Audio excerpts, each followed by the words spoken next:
मंचर कृषी उत्पन्न बाजार समितीमध्ये सोमवारी आज आलेलो आहे. मार्केटमध्ये मोठ्या प्रमाणात भाजीपाला किंवा इतर तरकारीची आवक आहे. तर नेमकी काय परिस्थिती आहे ते समजून घेऊया. हेमंत कुमार आणि कंपनी हेमंत बाबा शेठ पोखरकर हे जे दलाल आहेत त्यांच्याकडून माहिती घेऊया नेमकी मार्केटची काय परिस्थिती. आज फ्लावरची आणि गवारीची आवक, बिटाची आवक जास्त झालेली आहे. गवारीला बाजार 300 ते 400 रुपये, 30 ते 40 रुपये किलो. फ्लावरला बाजार आहे 20 ते 22 रुपये किलोपर्यंत. किलो किलोचे सांगा. किलोपर्यंत. आणि कोबीला बाजार आहे 15 ते 20 रुपये किलो. बीटला बाजार आहे 20 ते 25 रुपये किलोपर्यंत. आणि कारल्याला बाजार आहे 400 ते 40 ते 45 रुपये किलो. आणि दुधीला बाजार आहे 20 ते 25.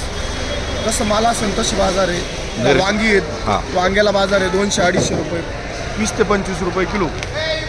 मिरचीचे बाजारभाव काय? मिरचीचे बाजारभाव आज 400 ते 450 रुपये. कारल्याचे कारले 400 ते 450 रुपये बाजार आहे. भुईमुग शेंग, विमुख शेंगाची बाजार 60 रुपये ते 65 रुपये किलो.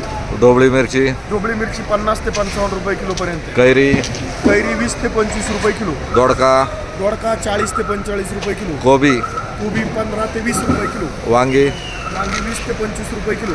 मग सध्या एकंदर बाजारभाव वाढण्याची शक्यता आहे का काय पुढे? वाढायला पाहिजे एकंदरीत बाजार. आता पाऊस पडण्याची शक्यता आहे, त्याच्यामुळे बाजार वाढतील. आता भुईमुग शेंगाचे सध्या बाजार तेजीत आहे. विमुख शेंगाला 15,000 तेजी. एकंदर बाजार वाढ आहे. म्हणजे आता गवार तर वाढायला पाहिजे होत, नेमकं काय कारण आहे? गवारीची आवक जास्त आहे, गिराईक कमी असल्यामुळे गवारीला बाजार हे कमी आहे थोडीशी. आणि फ्लावरला फ्लावरला 20 ते 22 रुपये बाजार आहे. फ्लावरची आवक भरपूर आहे. भरपूर आहे का? बाजार चांगली आहे फ्लावरला. थोडी घसरण झाली का साधारण? थोडीशी साधारण घसरण झाली आहे. 25-26 बाजार होत्या, थोडीशी 2-3 रुपयांनी घसरण झाली आहे. मंचर बाजार समितीत मोठ्या प्रमाणात तरकारी माल येतो खेड, आंबेगाव, जुन्नर, शिरूर तालुक्यातून. आणि येथे बाजार चढावड चांगली असते किंवा शेतकऱ्याला 2 रुपये मिळतात, म्हणून मंचर बाजार समितीमध्ये तरकारी माल सर्वात जास्त येतो.